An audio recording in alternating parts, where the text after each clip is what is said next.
अगर हम दुखी हैं, निराश है, कुछ भी है हमारे जीवन में, तो वो कर्म ही मन कहाँ लेके जाता है? आपके किए गए कर्मों में ही लेके जाता है ना। ध्यान से समझना, कोई नई जगह तो नहीं ले जाता ना। नहीं। आज हम अगर हम अशांत हैं, हाँ किए हैं, उसी से दुख है ना, दुख है ना।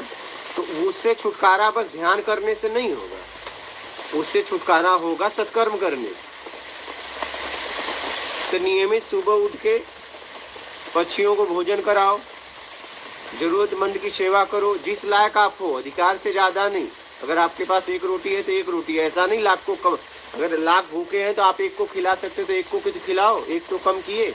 जितनी आपकी क्षमता है सामर्थ्य अनुसार, अर्थ काम मोक्ष, अर्थ को सही जगह लगाओ, सत्कर्म करो, तब निर्विकार होने में सहायता मिलेगी। आपका जीवन परम शांति की तरफ आप बढ़ने लगोगे। मन कहीं मन थोड़ी न भटकता है, आपने जो कर्म किया है वही आपको दिखाता है। तो उसमें गड़बड़ क्या है? आपका ही कर्म आपको दिखाता है, तो उसमें गड़बड़ी क्या है? गड़बड़ है तो इसका मतलब आपने बुरा कर्म किया है। हम सोचते हैं कि स्थिर होना चाहिए।